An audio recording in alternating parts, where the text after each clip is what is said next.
Hey friends, welcome to Bokeh, a podcast exploring the ever-blurring lines between the personal and business lives of professional photographers. This is your host, Nathan Holritz, and I'm bringing you a special episode of the Bokeh podcast today called Workflow Wednesday.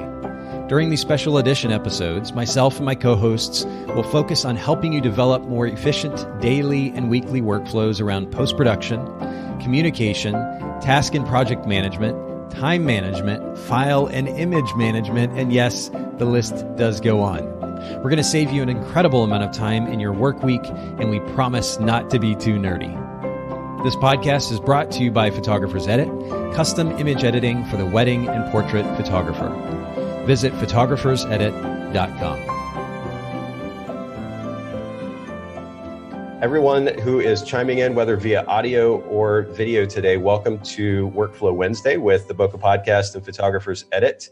I am your host, Nathan Holritz, and Rich and Heather Smith are here with us. Haley's out on vacation at the moment in the lovely Jamaica. We are joined, however, by a wonderful new guest, Jordan. Jordan, thank you so much for making time for the Bokeh Podcast and Workflow Wednesday. Thanks for having me. I'm so excited. This is awesome. Well, and I'm going to let Rich introduce you here in just a second. But for those of you listening in, maybe for the first time, you're not quite sure what Workflow Wednesday is.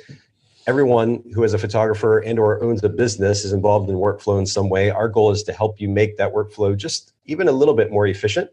And each month we have a theme. This month we're talking about marketing workflow. And Jordan is here actually today to talk to us about Facebook ads specifically. It's a loaded topic, so we're going to go there here in just a second. But I have to start with something that's kind of, actually, before I even do this, for the live video, obviously, if you're watching now, you know, facebook.com/photogsedit, PHOTOGSEDIT. And then the audio version will come out a little bit later today, probably by about 6 p.m. Eastern or so.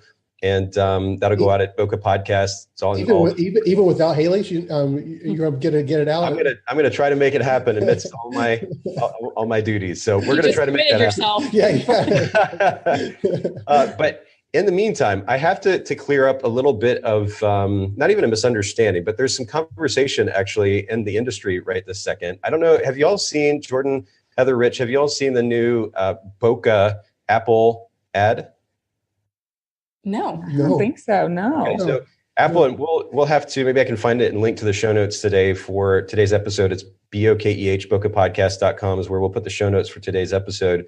But yes, Apple just released an ad. It's actually a really fun little ad, but they allude to the bokeh effect that you can now apply manually. You can manually adjust on the new iPhones. I think we have seen this ad. Oh, okay. Is it the camera that like goes through like the taxi and then I can take a picture of the girl? This one's actually maybe even more entertaining. It's just, if I can sum it up as quickly as possible, it's a couple of moms, and they're one of them has a picture of their sons up on the camera. The other mom notices that the mom holding the camera or the phone has blurred out the background, and as a result, her son. And so she's basically like, how dare you bokeh my son? And so they're actually using the word bokeh, B-O-K-E-H, as a verb, which is creating conversation. But then it also is a reminder of the reality, which is that the correct pronunciation of B-O-K-E-H is actually bokeh. Bokeh is a Japanese word originally, and that is technically the correct pronunciation. And so I just had to bring this up because I realized that we're not saying it technically the correct way. The reason that we've stuck with bokeh and now for 2.5 years at this point, but the reason that we're continuing to stick with the quote incorrect pronunciation of the word is just because it's easier to say. If I were to say, hey, I host this podcast, it's called Bokeh, people would be like, what are you talking about? Like, what does it even mean? And how presumptuous are you? So we're keeping it simple. Socially acceptable American way to say a Japanese word, 100%. And now Apple has kind of made it official, if you will. So I just want to throw that out there for the record. These are not photographers in the commercial, and they happen to know the term bokeh?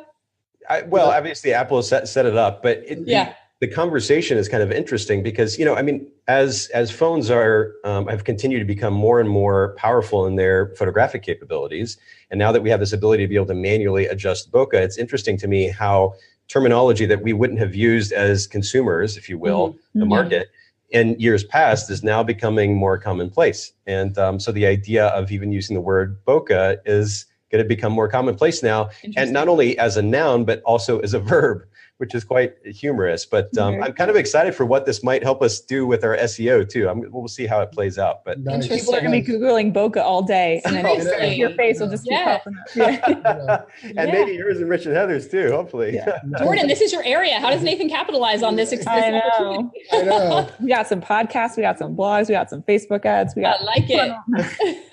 Actually, it's funny that you bring that up, Heather, because now that you say that, I'm thinking like this might be a really cool opportunity to play on what is a temporary kind of a blip, a cultural phenomenon, the conversation around this particular ad, and do something humorous, a humorous spin on it for the podcast. So yeah, thank you for that, actually. I'm here for you, friend. And Jordan, we're going to actually get to you in a more detailed discussion of Facebook ads here in just a second, but I want to let Rich introduce you first. So Rich, take it away. What's up, Jordan? Hey. What's up? This is Jordan. Okay, back to you, Nathan. That's the best introduction. I love it. So Jordan, you most of the time we interview photographers, but you're not a photographer, right? I'm not. This is all right. I have a new bokeh something on my phone that I don't. No, I'm not. I'm not a photographer. Now, have you heard the term bokeh before? Only because of this podcast. Okay, so there you go. Yeah. Well, you're welcome. So, thank you. That's so educating me. So you are a marketing specialist, right? Mm-hmm. And you live in RV, right? Yes. And where are you currently? We actually, so my parents came into town for the holiday. So we're actually in a house, but we're still in Breckenridge. So our RV is in Breckenridge, a little bit frozen down the road. And then we are in, a really good Wi-Fi house right now, which is a really nice thing. But, fantastic. So you and your husband, Pete, work together, you travel together, and you run the business together. Is that correct? Yes. Okay. And it says you guys are newlyweds. How long have y'all been married now? I don't know if we can claim that anymore. 1.5 years. Okay. Yeah. Take it down. That's totally. Yeah, no, it is. They're newlyweds. Well, we act like 2 years. I think if you act like newlyweds, you can keep it on there because we act like newlyweds, right? We can be newlyweds forever. I feel like we're newlyweds until we're having our first baby in May. So then I feel like it'll transition to like new parents. Congratulations. You're right. Yeah. All the focus will be on the baby at that point. But congratulations. Yeah. Thank you. We're excited. Nice. I have to interject here too and throw in the Instagram account, because we're talking about RV living just kind of like in passing nonchalantly, but I am so fascinated by your Instagram account, and not just the RV living and your lifestyle, but ultimately your beautiful dogs as well. I have to say, like, that's part of the appeal for me. Tell us about your dogs. They pretty much take over our Instagram account. They are like full on Insta pups, like know how to pose now. It's really funny. I think my sister-in-law thought we got a second dog just for Instagram pictures. But we have 2 German Shepherds that live in the RV with us. And so Pete just took them on a little hike so that they're not all crazy, because they like to jump on me when I do things like this. Oh, really? Okay. Yeah. By the way, it's Pete and Jordan. Their Instagram is just Pete and Jordan, because we're mentioning your Instagram, and we haven't mentioned like how to find you. So that's a good point. It's PeteandJordan.com, and then we're Pete and Jordan everywhere. Pete and Jordan. Now, did you marry Pete because of his name? Because I really like that Pete and Jordan just has such a great ring to it. It does. Oh, that's funny. We actually had a totally different business name when we started our business together, and it was like very much like a Jersey Shore term. And when we started changing our thing, we're like, we'll just do Pete and Jordan. But when we first started dating, my dad told me I could never marry him because his last name is Jones. And now Jordan Jones, he's like, you're going to sound like a news reporter, like Jordan Jones with the weather. I love the ring of it though. It does sound so good. It does. But is it one of those things too, that because you become known as Pete and Jordan, that the last name kind of gets lost anyway? Or do people refer to your last name very much? No, probably people don't really know the last name very much. And it's funny because a lot of times, like, I'll do something by myself and they're like, with Pete and Jordan. And it's just like, hey. think yeah, I mean, our last name is Smith, and then you guys probably have the second most common American last name in Jones. So, but yeah. Yep. So on the website, Pete and Jordan, you guys tell us a little bit about yourselves and that you love adventuring together and your sweet rescue pup, and that you guys are full-time RVers. And I was wondering if you could just tell us a little bit about your work-life balance. And do you have regular office hours every day, or are you guys more spontaneous than that? I feel like to be a full-time RVer, you have to be just a free-spirited, laid-back person. And I was wondering how that works with your marketing business, whether you guys are super structured and organized, or whether it's a little more free-flowing than that. And the Wi-Fi. Talk about the Wi-Fi. You know, that's the most important thing. How does that work? That's like the number one question we get is like, what do you do for mail and Wi-Fi? So I'd like to think I'm like super adventurous and free spirited, but I am such a control freak perfectionist. So the structure is something that I love and need. And when we had our business for 2 years before we went on the road. So we kind of figured out if I stay in my pajamas all day and I don't have a schedule, our business is probably not going to survive very long. And so we kind of came up with that, before we started RVing. But what we learned a lot, because we've been on the road for a year and a half now. The first few months of our RV life, we were moving so fast, and we really felt this guilt of like, how can we, we need to have time for our business, but we're in these amazing places and we want to go explore. And how do you balance that? Like, we felt like, we'd feel guilt if we weren't working, and then we'd feel guilt if we're like, in this amazing, place, and we're not taking advantage of it. We're RVers that sit in their RV all day. So slowing down has helped us a lot. And so we're actually in Breckenridge for 4 months. And we kind of like this pace a little bit more because it allows us, we do have a pretty routine schedule. I'd say it's flexible each day, but Sundays are the only day. We kind of last January set a hard stop of taking a Sabbath on Sundays. So those kind of became our full on adventure days of it's so easy as an entrepreneur or business owner to always let me just do this thing real fast or check something. So in a lot of ways, it's great because I can adventure and then go to a coffee shop and take a call. But no, we're pretty routine with our schedule now, which is probably the lame answer, but no, that's really helpful. I mean, I think that all of us as business owners struggle with the work-life balance, either on one extreme or the other, I feel like. And so it was great to hear how you handle that. And your personality probably is part of what makes the business successful and growing, I would imagine, Yeah, I assign tasks, and I like checking things off, and I like having, I have to. And I also think, when you're dealing with clients and it's not just our business, we have a responsibility. Pete has to be on Facebook pretty much every day to check ads and optimize things. Or, if we're just we're going to take a few days, we'll check in, that's not really serving our clients super well. So, to some extent, it might not be 9 to 5 every day, which is the beauty of entrepreneurship. But yeah, definitely need some kind of structure. That's interesting actually to think about somebody whose job it is to be on Facebook. Is he more or less likely than to get stuck scrolling on Facebook too? If he could give up all social media, he would.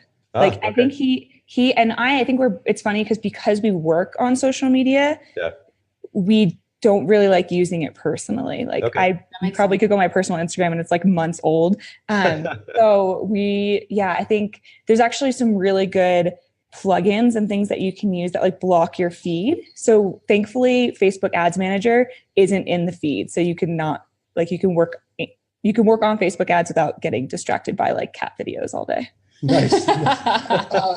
Okay, so what is your strengths versus what does Pete bring to the table? Yeah, no, that's a really good question, because when we first started our business, we tried to do everything together and check oh, hey, do that. I did this, look at it, and vice versa, and it was the worst way to run a business.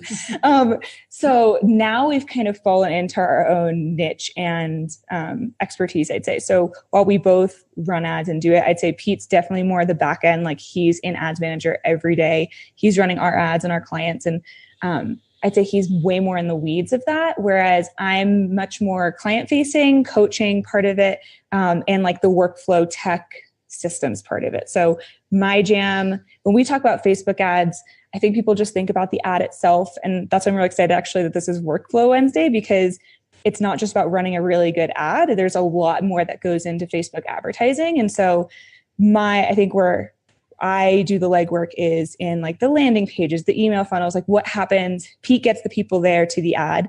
And then I do like the serve and the sell of like, okay, so what happens when you do get their attention and you do get them to click something? Right. So that's kind of where we split, I'd say. Nice. And that's so important. Oh, go ahead, Rich. Oh, well, thank you so much, Nathan.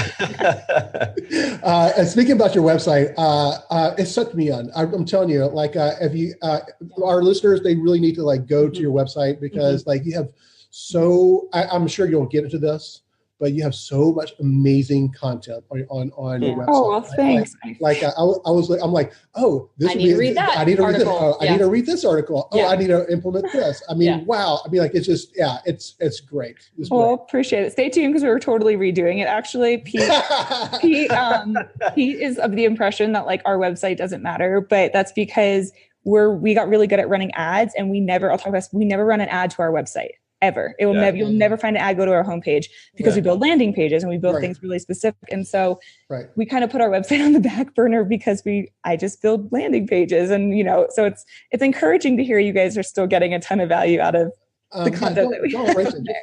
Just send it to us. Don't erase it. Send it to us. And what also I just applied. Hopefully you'll accept me. But you guys have a Facebook group. Is that still active? It's called Purpose Driven Profit. Yes. And so I actually just applied on Facebook. So we will probably throw that link into the show notes as well. But yeah. That's a good place. Like a really quick, like what's that about? Yeah. So the Facebook group is, as you know, Facebook and marketing changes all the time. And so our group is a really good way for us to like provide education of what's going on in the marketing world, what's changing on Facebook, because they like to switch things up all the time. Yeah. And so the Facebook group is a kind of just cool community and free resources of ways to stay up to date of what we're doing, but also really what's going on in like the Facebook marketing world. Sweet. That's great. And there's something too about building community around a brand that you're developing that plays a significant role, and is a conversation for probably multiple other episodes as well. I had to jump back though to, you were talking about the relationship dynamic between you and Pete and the way that you determine what your, relevant strengths are to the business and kind of focus on each of those. And I know that plays a significant role in relationships, particularly if you're working with your significant other. But then the other thing that's really important to that is just this idea of delegation. And this is honestly, the irony is that running a company like Photographers Edit that is all about delegation, there was certainly still room for me to do even more within my own company. And I've realized that even more as of late, and it's been so freeing and empowering, to use kind of a cliche word these days. But seriously, the freedom that it gives me to then focus on other things is just so empowering. So the idea that we all do the same thing together at the same time, not only is that not efficient, but it also doesn't allow us to be able to focus on our strengths. And I love that you guys are creating a little bit of division there for the sake of capitalizing on your own strengths, delegating in kind of a weird way. I think our business has run more efficiently as a result. Oh, it's changed our business, how we do it. Cause I think we were just doing a lot of double work, and like, I think it's okay to not be the expert at everything that your business does too. Like I would rather Pete be really good at what he owns and me be really good at what we own, and like know enough of each other's to make it all come together and work. But, it's given me a lot of freedom in a lot of ways to get really good at what I love to do instead of trying to do like every aspect of it. 100%. Hiring a VA is really good for that too. Yeah, and that is really good. Actually, we just had a company on the podcast just recently talking about the significance of a VA, and it's that's something I maybe wish that I'd had the opportunity to take advantage of back when I was shooting weddings as well. The ability to be able to delegate to a team member, even if you can't hire or afford to hire somebody on full time. It makes such a massive, massive difference. So that's great. And again, we could spend a lot of time talking just about that particular topic, but I want to keep moving because I know this Facebook ads topic is it's a loaded one. Even with the time frame that we have, we can only go so far with it, but I want to be room for lots of questions and kind of back and forth. So before we do that though, it's something I wanted we're kind of ever experimenting with the format of this show, if you will. And in order to maybe encourage more people to join in to the live video, we're experimenting with something called show and tell. And I know that we talked earlier about the fact that you're not a professional photographer per se, but the reality is that we're all kind of photographers at the end of the day for business owners because we're creating content in one form or another, right? So I'm curious, what, maybe besides your phone, or maybe it is your phone, but what is the piece of gear that you use most often, or is your favorite piece of gear when it comes to photography? So I think what I use most often and what I love the most are different, because I think the phone's so easy. Okay. And I've started to try to prioritize like using our actual camera for things. Because I don't even know where it is. We do have a camera. But my favorite gear is this one. Yeah. Okay. So for those of you listening, is that a Fujifilm? Is that an Instax? Yep. Okay. So Fuji makes these Instax, both the printers. I actually, in fact, let me, 1 second, I'll grab mine. I have it literally right twins. here. Yeah, absolutely. So I have just a printer that I can print from via Bluetooth from my phone. But that's kind of cheating.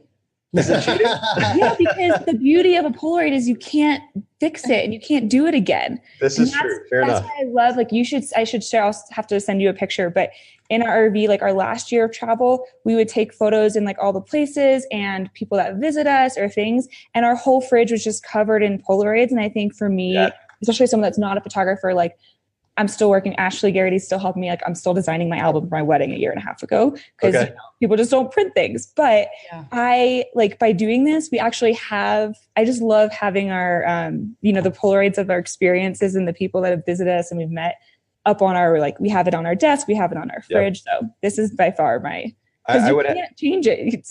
You're just kind of stuck with it as it is. No, I like the raw element of just a snapshot that you can't control very much, and that is brilliant. We'll link to both the camera and the printer in the show notes. You were talking about those Polaroid snapshots on your fridge. I've got a countless number of Polaroids from this printer on my fridge as well. I love it. I think there's something that's so beautiful about the raw nature of a snapshot, whether we took it with our phone or with a Polaroid camera. It's not perfectly framed or color corrected or otherwise. It's just about having that image and the memory associated with it. And I think it's a beautiful thing. We should all do it way more. So that's cool. I love that. So I think this is good too. We need to make the show and tell. Rich and Heather, prepare for next week because I'm going to want you to do some show and tell too, I think. It's awesome.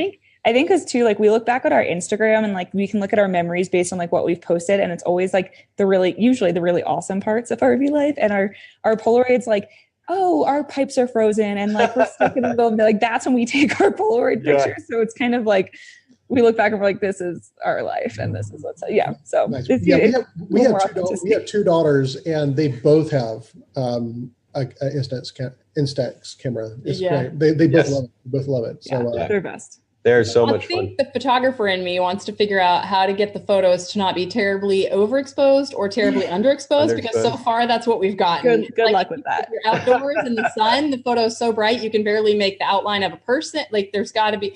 We need to probably spend some more time with that thing, learning how to maximize. There's like 3 settings on here. Yeah. That's enough for you, Jordan.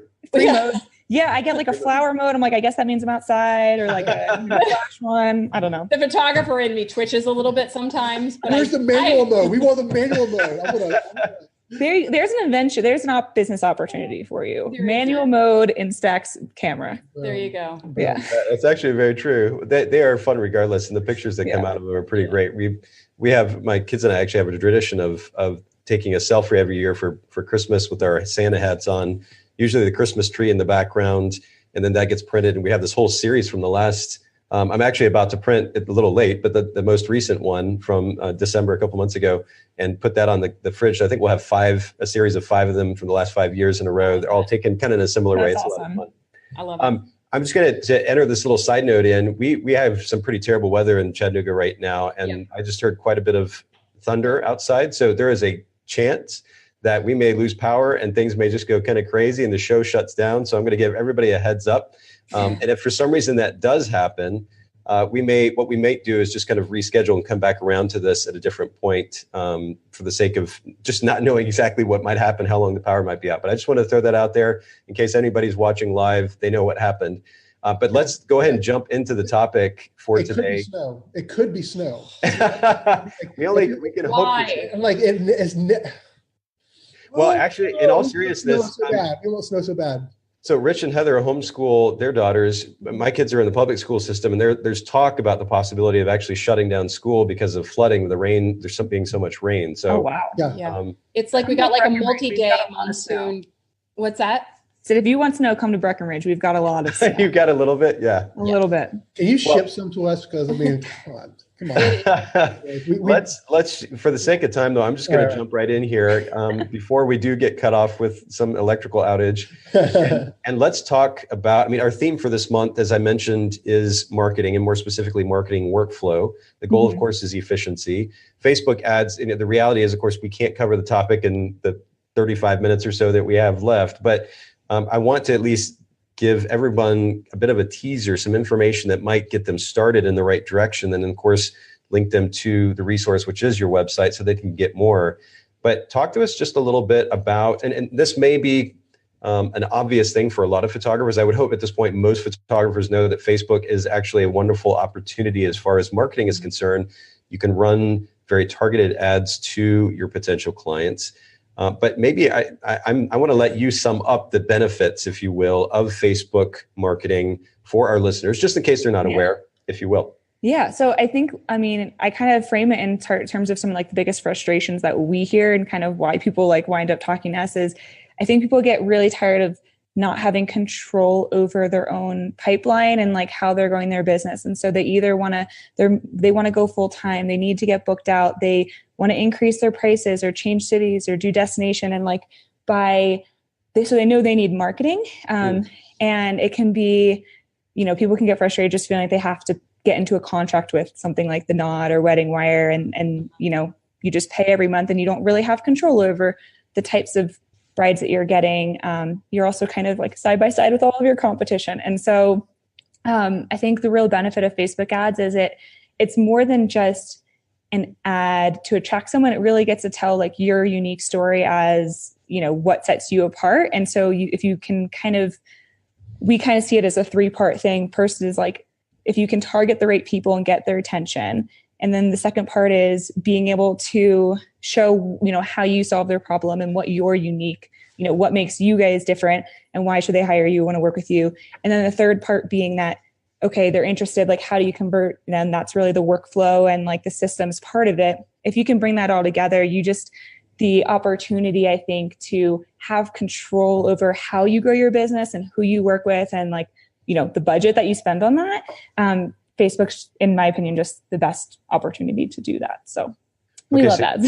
you summed it. I'd like the summation though, that the 3 primary points, that the first goal with the Facebook ad is to get attention of the right people, like the targeting. And maybe you can comment on that briefly too, because I mean, I at least from my perspective and my experience, when I look at something like Google, for example, Google ads versus Facebook ads, one of the advantages of Facebook ads is the incredible amount of control over who I allow to see those ads. Like it's extremely, extremely targeted. Would you say that's one of the major benefits of Facebook over any other platform? What are your thoughts? Yeah, I think what's interesting is Facebook and Google have totally different intents. And so when you're advertising on Google, someone's interested ideally in what you're doing because you're bidding on a keyword. And so someone's bidding for wedding photography, right? Or, Chattanooga wedding photographer. And so, if they see you, like they're already interested in that. So it's easier in ways to target the interest, but you're not targeting like the type of bride or like, it's, and you're still usually side by side with your competition because a lot of people are bidding on those words. Right. I think the cool thing about Facebook is if you can do it really well and target the right people, you're not just getting anyone that's searching for it. You're kind of breaking their scroll. You're kind of interrupting. So like they're not actively searching. So you need a little bit more typically nurturing. And so workflows are actually, I think, more important when it comes to Facebook ads than other because they're not necessarily doing their wedding research at the time that they're scrolling. But if you can like get their attention in that way, it feels, I think, way more organic because you're not searching. It's just like, oh, wow, these people are actually what I'm looking for. How did they know that? And, if you do it the right way, you can really stand out, I think, on the Facebook platform more than you can on something like Google. That makes sense. And again, I love the distinction that you create there. I'm curious. I mean, again, this would probably be a topic in and of itself. This idea of getting a potential client's attention. in some ways, I wonder if maybe it's not as complicated as I see it in my head. I look at all of these things from the standpoint, the perspective of a business owner. So even if I'm seeing ads come through my feed, I know what they're doing. And in some cases, they still get me. Like I'm still clicking on that link and I might go buy the product, but I'm still very aware of what's going on and what it looks like behind the scenes. Do you think that most potential customers look at these ads without that kind of awareness? And does that enable us to be able to grab their attention with content a little bit more easily than we think? Or what are your thoughts, your perspective on that? I think that really depends. I feel like kind of what you're saying is like, do they see the word sponsored and be like, oh, that's an ad, or like, oh, cool, this is the right kind of person and they're still interested? Like, does that affect it at all? Yeah, like if they see a cool video, are they drawn to that, not consciously thinking about the fact that this is an ad, but more just because they're taken by the content. Yeah. Versus somebody like myself or Rich and Heather or yourself for that matter, who see that and they're like, oh, that's interesting, and look at the copy that they used, and this is, we're thinking about it from a different perspective. So totally. And I think people get nervous, like, oh, if it says sponsored, then, it feels less authentic or whatever. I think the truth is that in this day and age, like any brand or business that we see on Facebook is a pay to play like platform pretty much. And so we're used to getting like ads and things in front of us. And so if it's actually one that is relevant to us and it's content that we're looking for, I actually think that can be a really good type of affinity to have is, and I think Nathan, you kind of hit the nail on the head. It really comes down to the content too, is, you don't necessarily have to be like a now booking, click here, flashy, all that kind of stuff. It might just be starting more top of the funnel with something that is like, here's how to book a wedding. What questions do you have about booking your wedding photography? And you can still go like the value route, right? And then you build the trust and retarget. And there's a lot of fun things you can do with Facebook ads that don't necessarily go for like the kill right away. I see you lighting up as you're talking about it though. Like this is what you love. And I love doing this about the whole thing. But no, I think Facebook's just a really cool opportunity to it's meant to be for connections, right? So if you do it the right way, they want to, and Facebook will reward you for content that connects because there's things like the relevance score and stuff. So if you have I know you do video. So like if you have a really sweet video, and that's what's connecting with people and you use that for an ad, Facebook's going to reward you by getting more results, getting them at a cheaper cost because that's a factor that goes into all what you wind up paying for, and the results you get it's all about engagement at the end of the day. Like whether it's organic or paid, they want people to stay on their platform and be happy with the content they're being served. Yeah. I wonder too, if, with Facebook specifically, if there's maybe a greater opportunity for those who are willing to put in a little bit of extra effort, because I feel like a lot of entrepreneurs and photographers, first of all, Facebook doesn't have the novelty cool factor that it once had. That has worn off, and there are other social media platforms that are a lot more attractive. People are like, if they're more hip, whatever. And so people have migrated and navigated away. And also, I know there's been a lot of frustration too with Facebook changing their algorithm, and a lot of businesses being frustrated with that and feeling like, oh, it doesn't really matter what I post because very few people are going to see it. So I'm just wondering if possibly the opportunity is even greater for the ones who are willing to hire someone like you and Pete, put in a little bit of extra effort in marketing well on Facebook, because there's just a smaller percentage of people who are actually doing that now. Yeah, the frustration is real because the organic reach is about 2% on Facebook right now. And so you think of something like workflows or funnels or having an email system where like your average open rate's usually in the 20s, like 25, 26% is kind of like industry standard. So if you have 1,000 people on your email list versus 1,000 people that like your business page, the effort there is totally different. You don't want 20 people to see your post. So it's, it is pay to play, which I think frustrates people. But to your point is, Heather, there's a huge opportunity if you do things the right way. And that's kind of like, I know we're going to dive into some mistakes people make and how to do it better, is just by doing a few things differently, or just by like, for instance, use Nathan as an example. Like if you make a video, like something like using a video in an ad versus just a stock image or something that's random, there's a little bit of effort can make a huge difference, because people, they don't know what they don't know on Facebook, so they don't really know what they can do to kind of one up. But a lot of people just click the boost button and they call it a day. And so you leave a lot on the table. So if you can even learn how to do a few things yourselves, I think there's a huge opportunity to like get a leg up with Facebook ads. That's so true. And you keep mentioning the significance of video. The ad with the most engagement, and certainly some of the best, if not the best, conversion rates that we've seen at Photographers Edit, was just simply a video of me. Rich and Heather were actually alluding to a picture of my kids. It's just me standing in front of the picture of my kids in the background, talking about the significance of freedom for the sake of time with the important people in our life. And it was very personal, and certainly it comes from a very personal and deep place.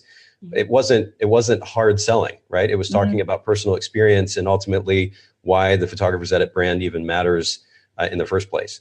And video connects in a totally different way than 100%. Especially if it feels, I see that people are, and we talk about getting attention. I think more and more people are realizing the significance of a kind of a raw, I'll put in air quotes, natural feeling to a video where it looks like you are just like flipping the camera on and talking to it. Some of it, again, seems fake, and I can see through it and it seems fake. I don't know if the average consumer can or not, but I do like something like that where it doesn't feel forced. They're not forcing this idea or this product down my throat. They're just having a conversation with me. And at least the idea behind that is good. But you mentioned, I'm just going to go back really quickly to 3 components of a Facebook ad. Number 1, getting attention. 2, being able to effectively communicate what makes us unique. We talk about brand position a lot on the podcast. And I will continue to harp on it because I think it's really important, especially when it comes to marketing. If our listeners are in any way confused about how to communicate effectively about the value their brand brings, that might beg the question, what is the purpose of your business in the first place? And it would encourage them potentially to take a step back. In fact, for those listening in, if you don't know what your brand position is, number 1, look up that phrase, understand what it means in depth. And the reason I'm not sharing that definition on air right now is because I do want to encourage you to dig into it a little bit. But we also have some podcast episodes. If you just go to bokehpodcast.com and search that, there's some information there.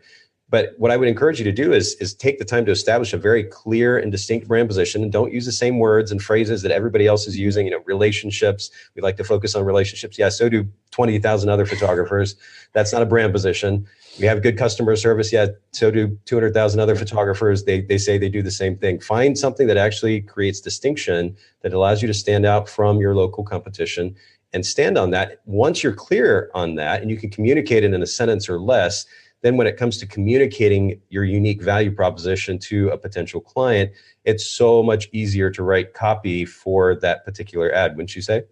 Oh yeah. And copy, I mean, I would argue copy is more important than your targeting. I think people get really hung up on like, I need to have the right target. And like, I'll talk all about targeting. There's good and bad ways to do it, but we've run ads that have 0 targeting and it's all in the copy. And because like the content that you deliver should attract the right people and repel the wrong people.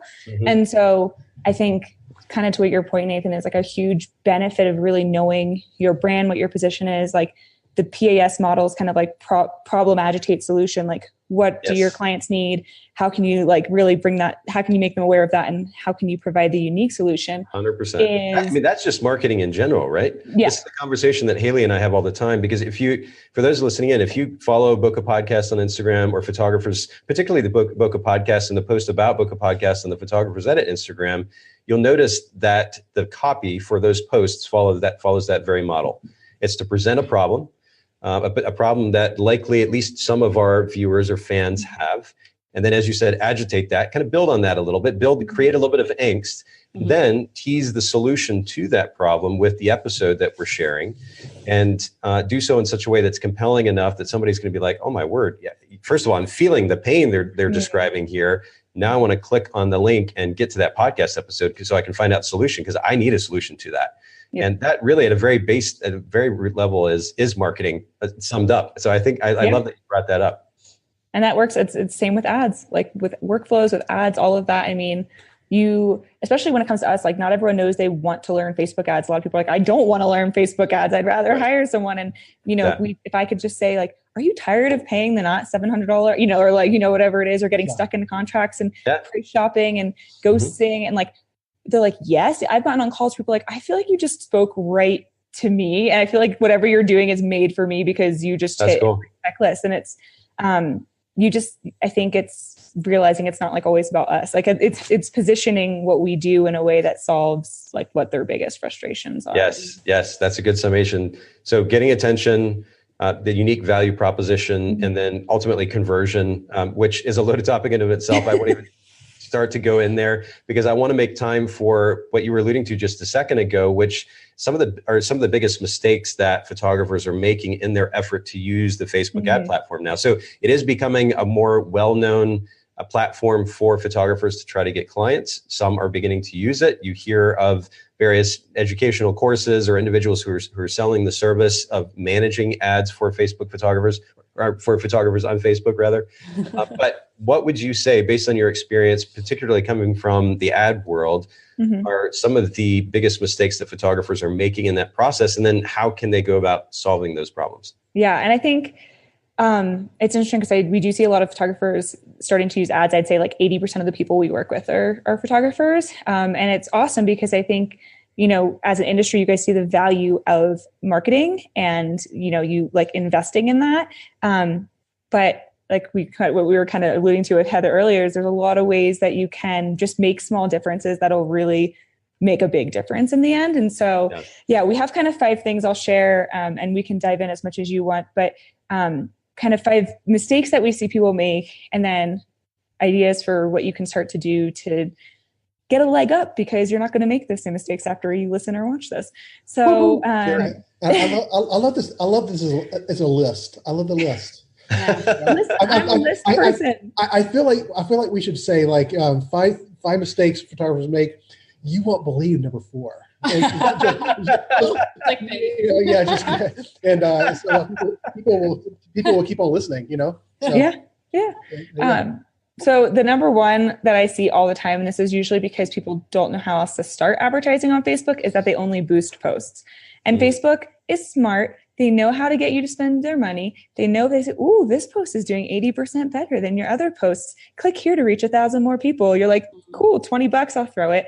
And it's not bad in the sense that you are going to get brand awareness, but I don't think people realize like it's the tip of the iceberg of what you can do with Facebook ads. And so boosting posts make it really easy, or Facebook makes it easy to click that little blue button, spend $10 or $20 and reach more people. But I'd really challenge you to think about like, what is your goal? Is it just, if your goal is to get more engagement and reach, boosted posts can work. But you lose a lot of the options that you get within Facebook's ads manager. Because essentially a boosted post is going to optimize for engagement. It's a paid post engagement objective. And so a lot of times people are like, I feel like I just boost posts and I kind of like donate my money to Facebook because it's not actually driving results. And that's probably true because you're not optimizing for inquiries or results. And so I would challenge you to don't get scared. I think people like log into Ads Manager and want to cry and they exit out. It's quite involved. Yeah. So if you have many cry sessions, Well, I promise it's not as scary as it seems. And I can send you some good like kind of starting points of getting started in Ads Manager without wanting to cry. But I think if you can commit to just learning how to run an ad in Ads Manager versus boosted post, the control you have over your objectives, your targeting, your creative, the testing that you can do is just it's leaps and bounds from what you can do with just clicking the boosted post. So that's the number one mistake that no more. I joke with Pete, I'm going to get our clients, because I'm a Harry Potter fan, shirts that say, I solemnly swear to never click the boost button again.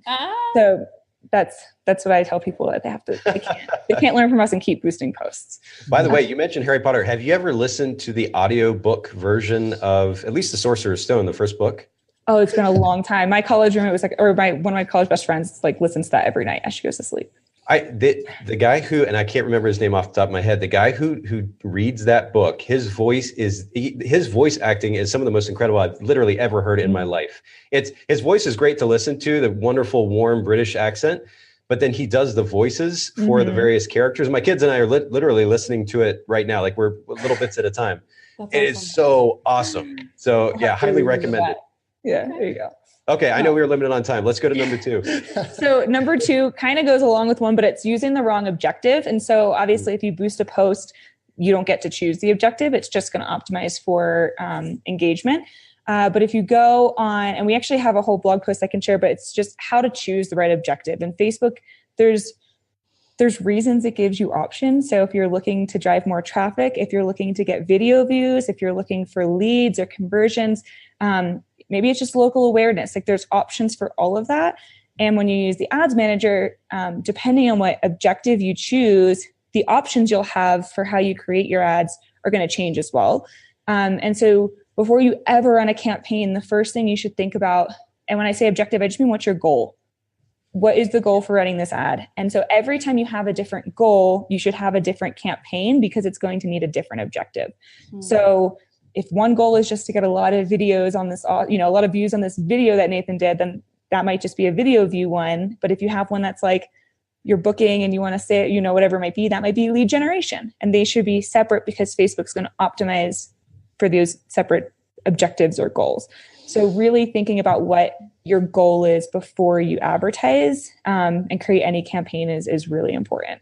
And I love this point of conversation because it's so reflective of the point that we make a lot in the podcast, which is the significance of understanding the bigger picture and allowing that to drive literally everything you do in business. There's going to be minimal confusion and minimal waste of time if you're very clear about the objective that you're reaching toward, whether that's a year away or 2 years away or 5 or 10 years, financial goals, time goals. Those, if they're actually established, will literally drive everything you do. I think a lot of photographers are not used to functioning in that way. And so this idea of creating an objective is maybe generally a foreign concept to them. And so it's good that we're having this conversation for the immediate conversation, the context of the immediate conversation, but it's a reflection of how we can more effectively run our business as a whole. So I'd love that you bring that up. All right, let's jump to the next one. Okay. Number 3 is not using the Facebook pixel. I think this is another thing that makes people want to cry because people are like, either what in the world is your Facebook pixel, or that sounds really scary and techie and I'm going to hire like a Facebook ninja to do it for me. And I promise it would take you 5 or 10 minutes to install on your website. We have, I think actually that's one of the few things, like one of the resources we have on our website is how to install your Facebook pixel. Okay. We have it right on our homepage, but it's Facebook's free tool. Like you're not paying any money. They give you this amazing free tool. And even if you're not utilizing it to its ability now by putting it on your website, it's going to give you so much more power and data when you do start to use it. And I can't tell you how many times I go to people's websites and they because we have a sneaky tool that tells us who has their pixel or not. It's kind of like Big Brotherish. I've seen people that teach Facebook ads not have their pixel on their site. And I think, that gets me all riled up. But I think, I just think it's it's free. It takes 10 minutes and it can make a huge difference as you start to get into like a little bit more advanced things like retargeting or building up custom audiences. You're just missing a huge opportunity by not using your pixel. You're just kind of picking and choosing, this might be a good audience or this might be a good interest.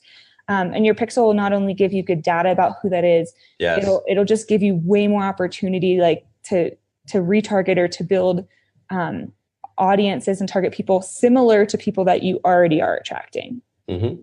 Well, and I know that, and again, I'm glad that you made a distinction between Facebook ads platform and Google earlier, but I do think in this case about Google Analytics and the significance of the data that you can capture when you install their code in your site about your client or potential client behavior on your site, how they find you, how they actually engage with your site.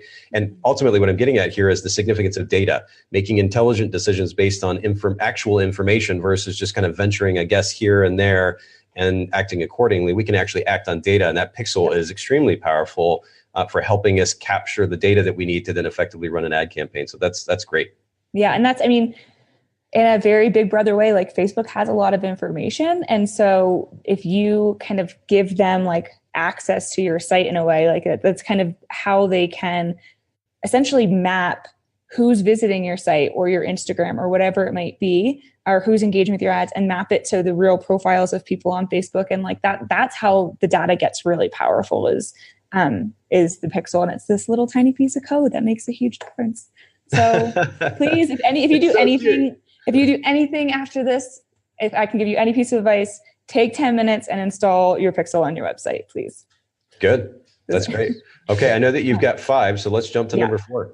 I'm going to skip to number 5 because you just said it, is not analyzing your data. Okay. So good. I think, and again, this kind of goes along with people that just like, they just boost posts and they're just like, okay, I reached X amount of people and that's kind of it. You're really scratching the surface, and, we never run a campaign and then just be like, okay, wonder how that's it. Okay. Like you have to look at what your cost per result is, who you're reaching. And like, there's kind of this constant optimization with Facebook. Is it's not just a plug and play. You don't just turn something on and you never touch it again. And the way that you optimize it, get better, is looking at what your numbers are. And I think part of that comes to knowing what your numbers are in your business too. So you might think like, if I say I would spend $300 to get someone on a phone call with me, because I know what our services cost and I know what my conversion rate is. And so I know what my number is to like how much I'd pay for a lead, for example. But so I think part of that is like, know your numbers in your own business. And then know, like, I think people get scared of spending money on Facebook, but if you can analyze your numbers and how that's, you have a lot more transparency, I think, of what your true ROI for things are. And, maybe this ad works a lot better than this one. So you kill that one off and you just, run with the one that's half the price or something like that. But you have to actually look at the data to figure that out.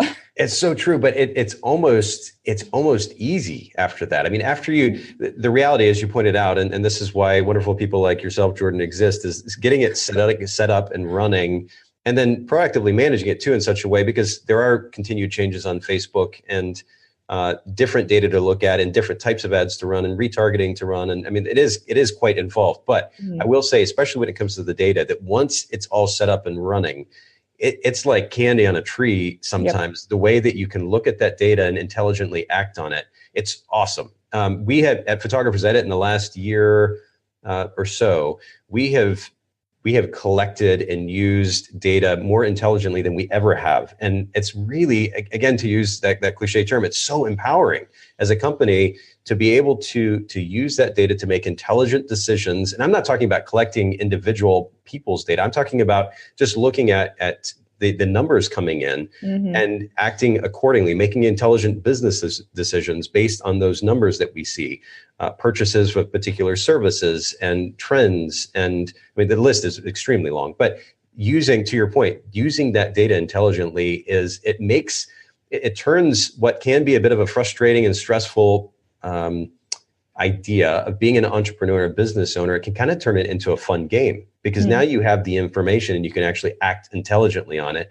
And you're no longer just guessing, which I think is part of the reason a lot of business owners are stressed. They're guessing. They don't have a good handle on the numbers, and what they're doing in their business is largely a guess. So this is, again, it's a loaded topic, but I love that you highlight that. And I think it's one that we can't get enough of. Yeah. And it's not specific to Facebook. Like, send a bunch of different emails and look at which ones have the best open and click rates. Like, is it your more personal ones where you tell your story? Is it the promotional ones? Like, the more that you know your data, the more you look back at things, you'll figure out what's working and what's not. And I think, to Facebook's credit, a huge benefit that you have with Facebook advertising is you're not putting a billboard somewhere and hope, I wonder how many people are actually coming in from that, if they don't actually tell you they came in from this billboard, right? So you see really clearly the results that you're getting, and you can, you have a really clear understanding of that I don't think a lot of other marketing like ideas or strategies can give you. Sure. Well, and you mentioned something else that I'll just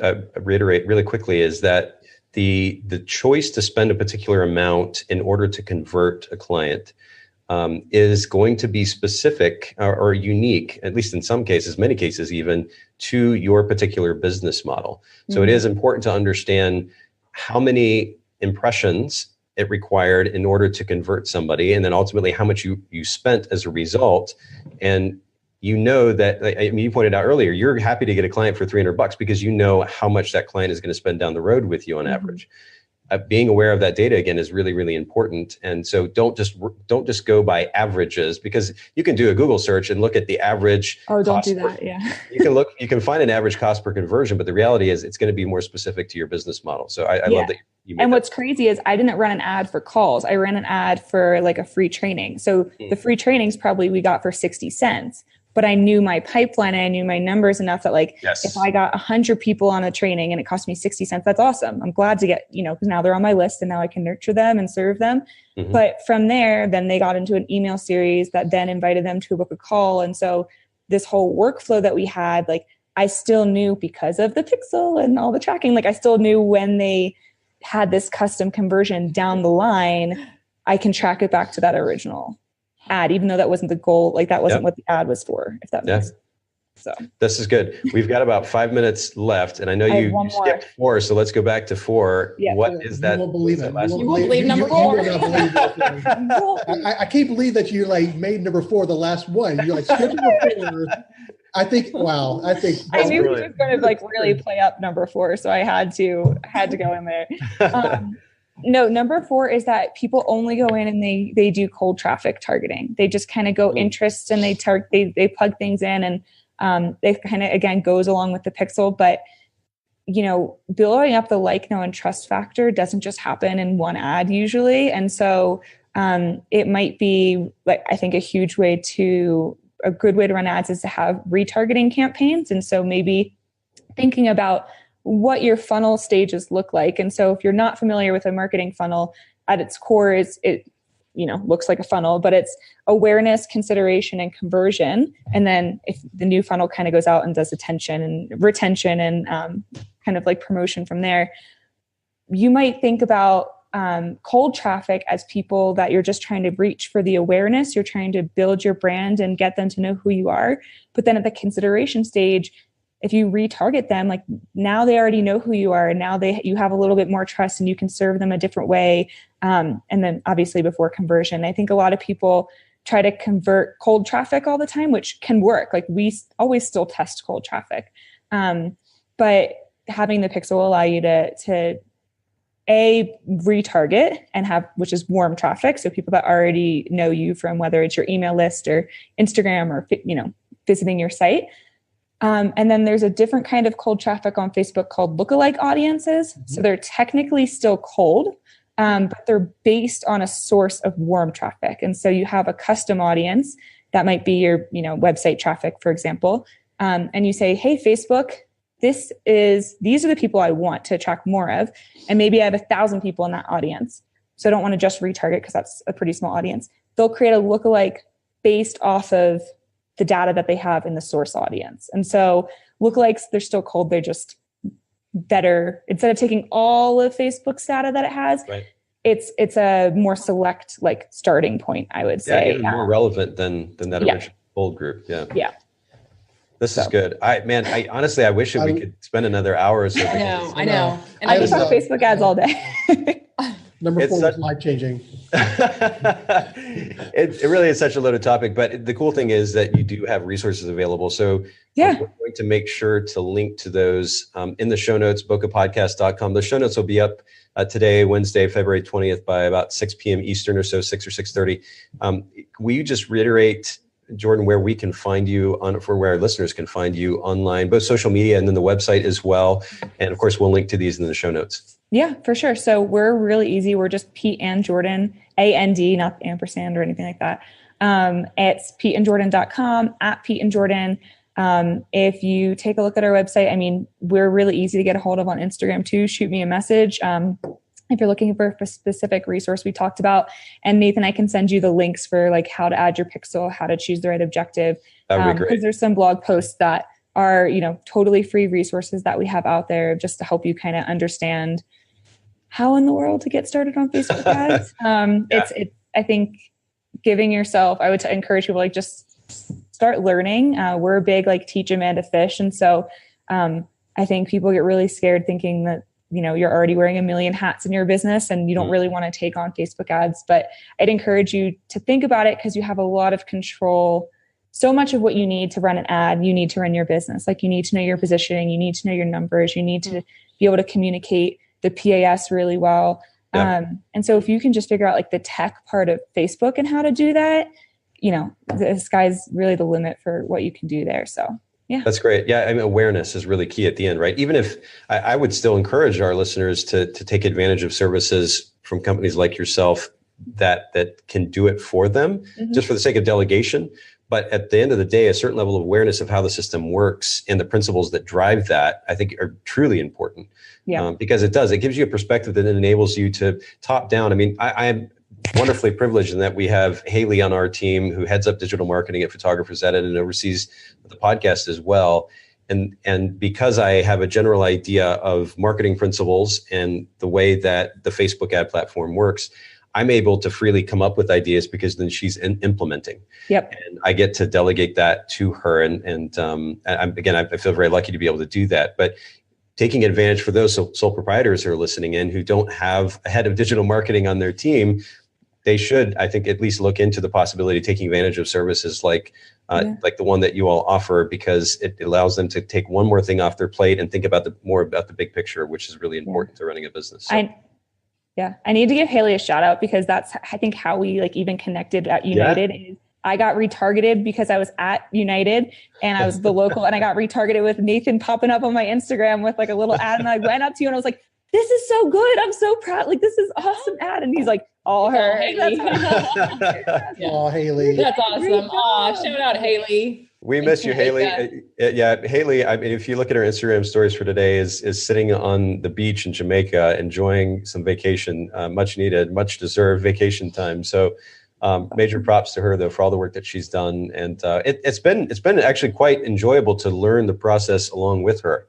But she's done a wonderful job implementing so much of that. So back to you, Jordan. Thank you so much for making time for the podcast today, for Workflow Wednesday. For those listening in, we are actually not going to have an episode next week. I'll be on the road for WPPI.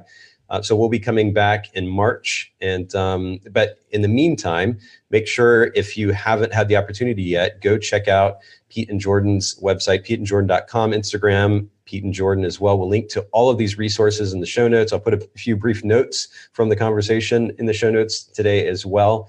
And make sure that if you are listening on the audio, you can check out the video version, facebook.com/photogsedit, PHOTOGSEDIT. And the other way around, if you're not listening to audio, make sure you go to bokehpodcast.com. We link to some of the popular podcast players.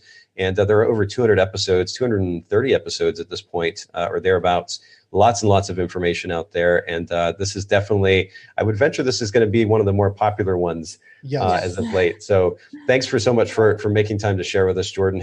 Everybody have an absolutely wonderful Wednesday. Yeah. So good to see you guys. Thanks so again, nice Jordan, for having me. Nice seeing you guys. Bye. Thank you so much for listening to the Bokeh Podcast. Will you let us know what you thought by leaving a review of the podcast in iTunes or the Apple Podcast app? And I'd love to hear from you personally with your thoughts about the podcast and maybe suggestions about future topics and guests for the show. My email is nathan@photographersedit.com. The Bokeh Podcast is brought to you by Photographers Edit, custom image editing for the wedding and portrait photographer. Visit photographersedit.com.